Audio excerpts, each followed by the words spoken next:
Hey, welcome back to another episode of Who's the Master? This is Cleasy. I'm here with Anshul Singh, and we are going to do another episode for you guys today. I think it's a very exciting topic. We're going to take it into there. Anshul, my main man, what's going on?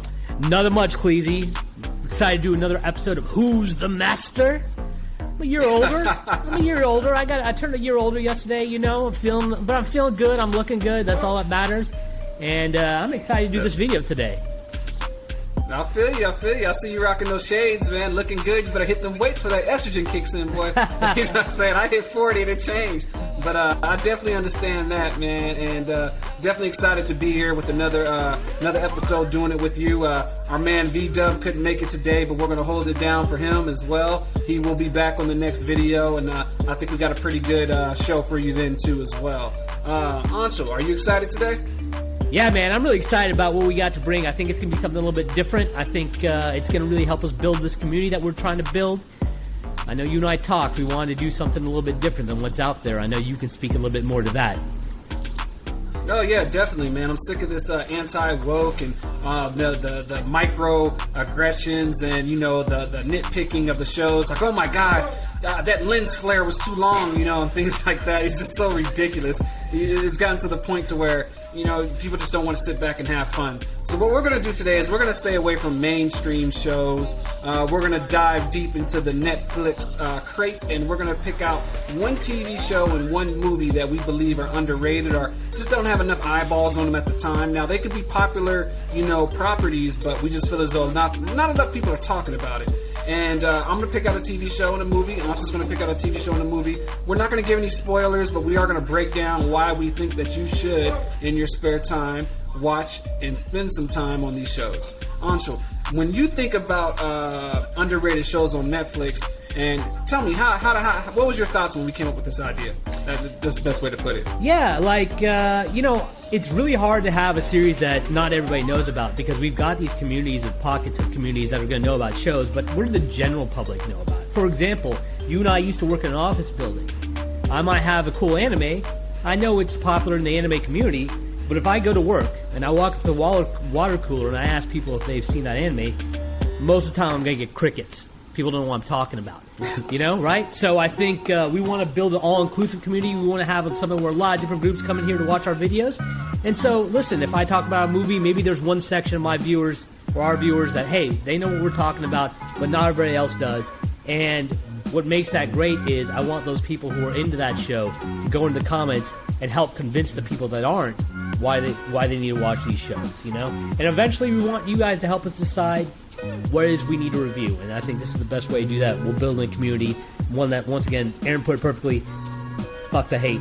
We ain't here to hate, man. We're here to watch movies and have fun, and we want to build a community of fun. And don't get it twisted, you know, I have my KDH stats, and it's called Please the Hater.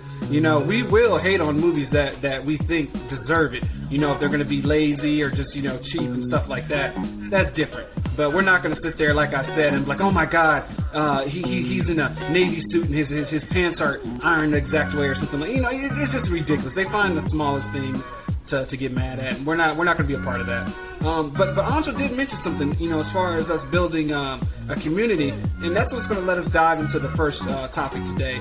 I wouldn't even say topic, show, TV show, and I'm gonna kick it off with a show on Netflix. Now, this show, the reason why that I believe that this show is a good show for us to watch, or for you to watch, is because it's a communal show. And what I mean by that is let's take, for example, The Last Kingdom. That show's been around forever.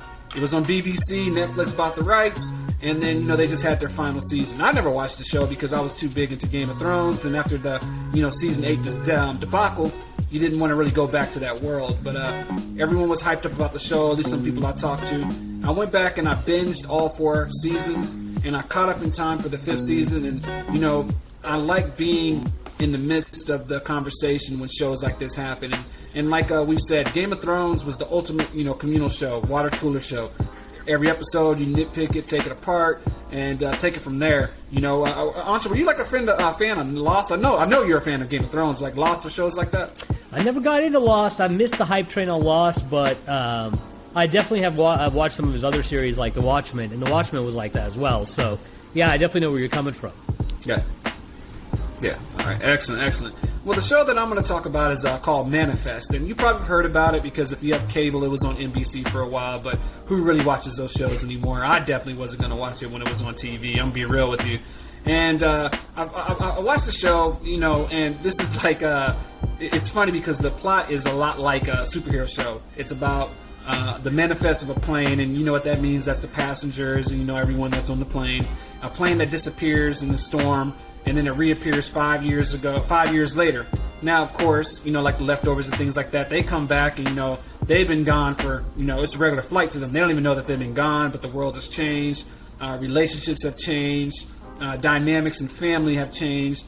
And it's interesting to see them, you know, get back into society, as well as how this affected people in their lives. And, you know, as well as that, there's an overarching mystery that's attached to it. And it's just a pretty cool show to turn your brain off because, let's be real, you're not going to believe anything. But turn your brain off and kind of slip into La La Land and let the show take over. And what's your thoughts on shows like that? I know you didn't watch Lost, but what's your thought on, you know, shows to where, you know, there's some type of mystery to it and then it slowly unravels and you follow these characters as they grow and see how the mystery unravels? You know, it's funny you mentioned that because as you were describing the show, I realized that I had heard of the show before. I had seen a commercial and I had seen a beginning where they previewed the first 5 minutes of the show. And I remember hearing about it on Twitter. Like, it did have a following, and for some reason NBC dropped it. Now, like a lot of people, man, if it's on network television, I automatically ignore it. Right? I'm automatically just predisposed to saying it's on network TV, it's trash. But you're saying this show is not like that. It's got a little bit more to it. Is that right? Yeah. It's not trash, let's put it that way. But what I'm saying is the same thing. Like, you heard what I said. When it was on NBC, I didn't watch it just because it was on NBC. But when it got put on Netflix, and this is what The Last Kingdom did too. Netflix likes to throw money around. It got put on Netflix and it got canceled. So it does have a cult following that threw a fit. Like, wait a second, I'm sick of you guys giving us these shows. You know, they like another one was like Under the Dome that you aren't finishing what's going on, and Netflix decided to, you know, cough up some money and they're doing a final season, I believe, or maybe 2 seasons. I think it's the final season, just to kind of wrap up the loose ends. But it's one of those shows to where, you know, if you get into the show, if you can get into this show. It's a show that you can stick with, you can grow with, and, you know, it has the drama for the ladies, you know, the broken relationships, the betrayal of people sleeping with people's fiancés and things like that. It has the family aspect. It has, you know, the fatherly, oh my God, I gotta protect. And then originally how the show kind of unveils itself is like, there's a lot of tasks that happen, like, oh, the people come off the plane and then they're hearing things and, you know, they're like Sixth Sense, like the Sixth Sense, and be like, hey, I gotta go do this and that. So I thought that was a pretty cool way to hook me in. Now, I will say this. You have to turn off your brain because it is network TV. And with network TV, you know, a show can go off the rails real fast, like Heroes, because they want to hook you in every single episode. So sometimes they may drop a storyline or expand a storyline or just go crazy with it. But I think that this is a good show for you to binge, get caught up with, and enjoy the final episode with a lot of people. Get caught up in the theories and just kind of lose yourself into a show where you're not really expected to be, you know, overtly smart, or it's not Breaking Bad, it's not Better Call Saul, it's not a show like that. It's a show just to have fun and watch. And if you're watching it with your family or with friends, I think you have a good time. You know what I'm picking up vibes from the way you're describing it now? It sounds like you're describing it as a network version of this show, for sure. But season 1 of Westworld, you know, there was a lot of mystery to it. It was very opaque. You were trying to figure out what was going on. And first of all, I couldn't believe people figured out that show as early as they did. That's ridiculous. Yeah. I'm almost convinced those are Hollywood insiders who did that. But yeah, go ahead. Yeah, I mean, that's crazy. I'm good at picking up theories, but that was like episode 1. You got that. You're a better person than I am, because there is no way that I saw that coming as early as I did. But you know, like, I loved that aspect of the show, and then I did love going online and theory crafting. And for people who like that, this seems like it would be a good show to kind of pick up and give them that fix of being able to dive into things and kind of go into the community and theory craft. Yeah, I believe so, man. I think this is dumb fun, turn off your brain, Independence Day type dumb fun, you know, like, you can't believe this is happening. but the acting's good, the characters are likable, the villains are sound, and then, you know, the overarching mystery, the way they slowly unveil it, I think that they do a good job of, you know, sometimes they get off track, but they stay on track. It's not going to be like Heroes, where it's one show, 1 week, or one season, and it's a completely different show the next season. And I think that's the only reason why I feel confident, you know, telling people to watch this show. One, it doesn't go too off the rails. It has its moments. And two, just, you know, watch it with friends and just get involved with something that to where everyone who's involved with the show, they're not taking it too seriously and they're having fun with it.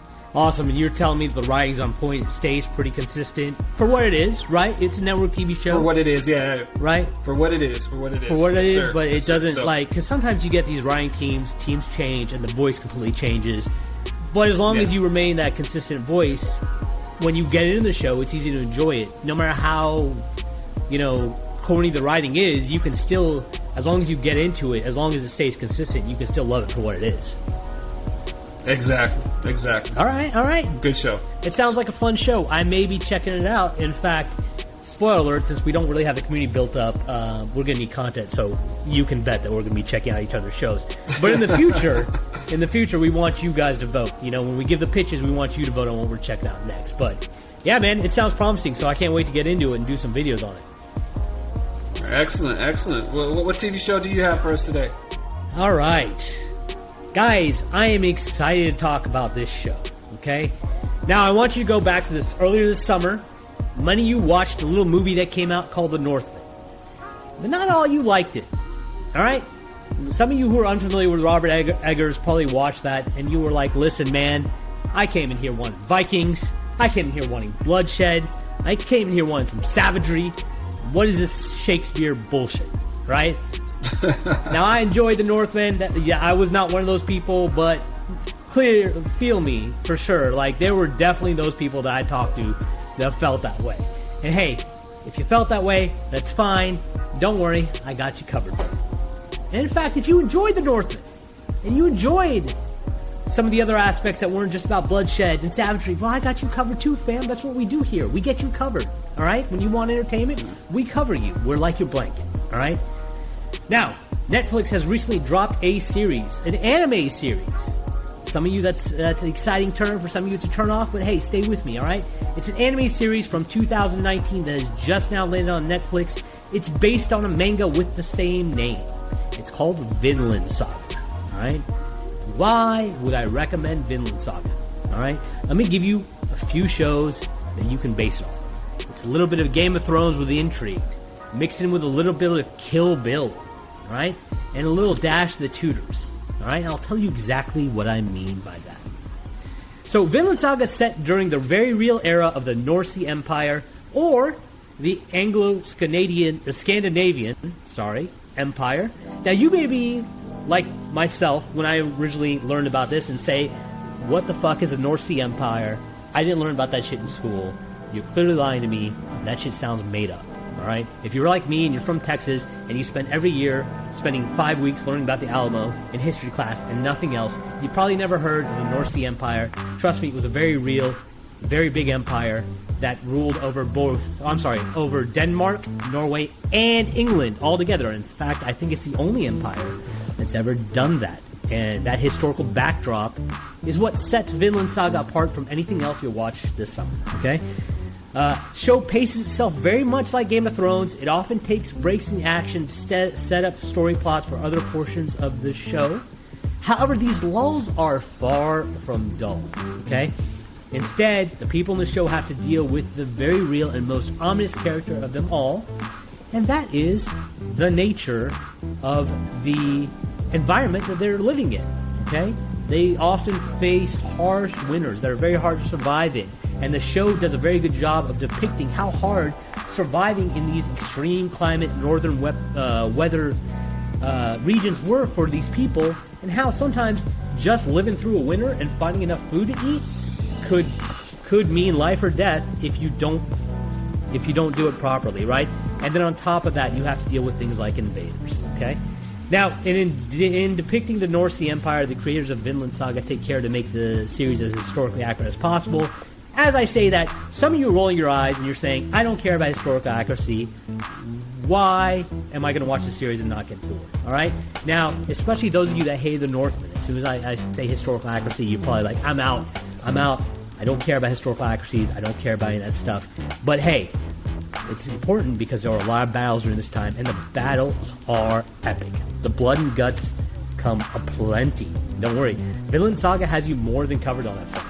Vinland Saga works very well because there's a lot of crossover between Japanese and Danish cultures when it comes to their epic heroes, right? They both value strong, larger-than-life warriors who can fell numerous foes in battle, fight for the honor of their families.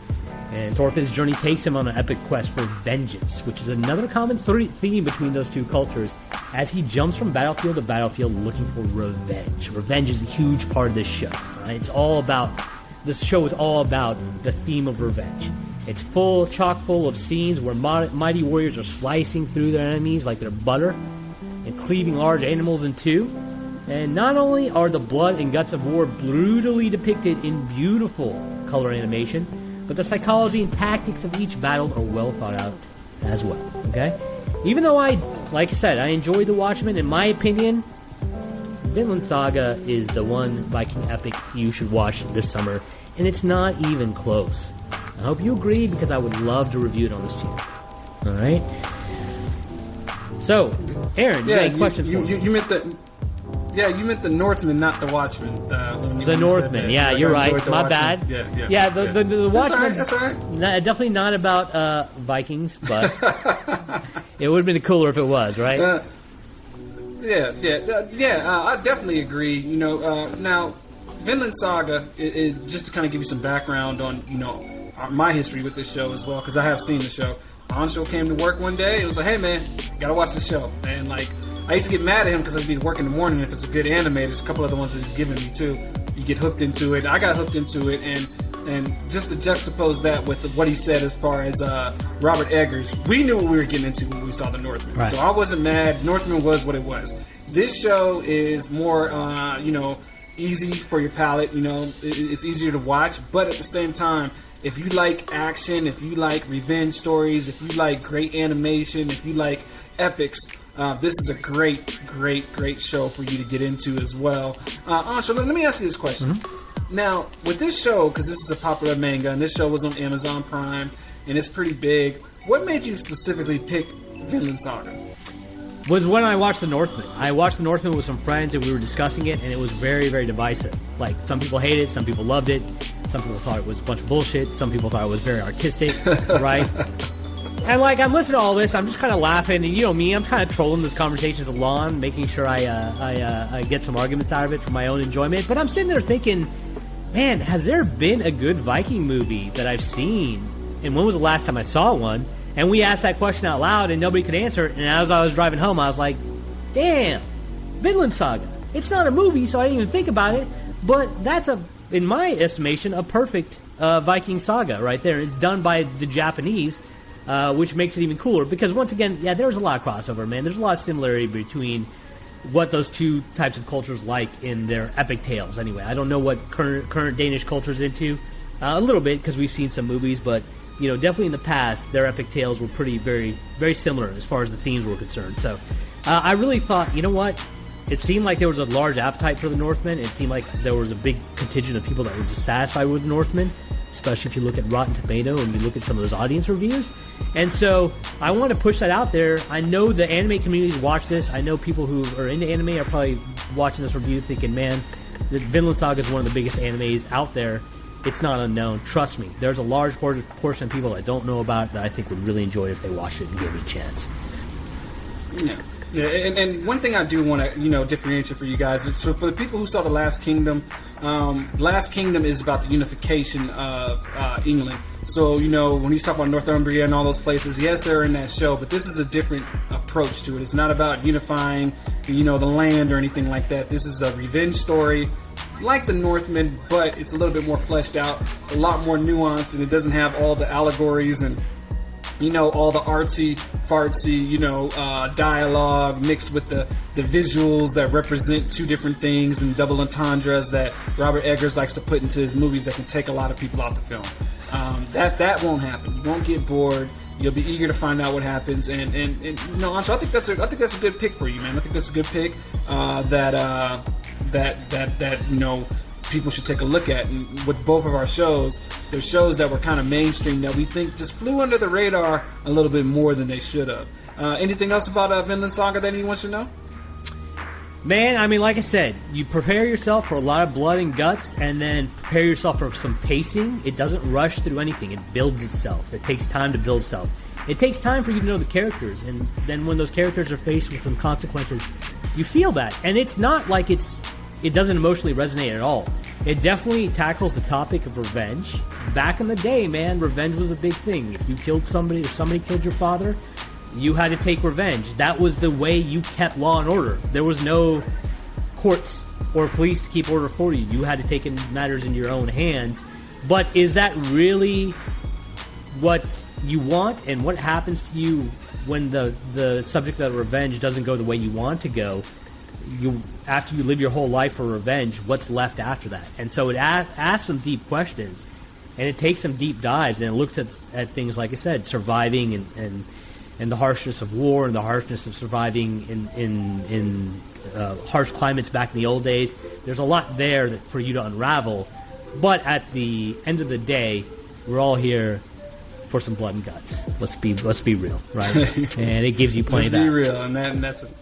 And with anime, like we've said before, me and him have conversations about this. Anime, when it comes to the action sequences and fight scenes, Ancho's one thing that you mentioned is speed, and anime is going to always be better than the speed that they can replicate within film or TV shows. And I think that if you're an action freak and you like blood and guts, this is definitely something to see. And it's not going to be like Akira and kind of get out there and want you to open up your brain vortex and kind of visualize what's going on. It spoon feeds information to you, and it's a good follow.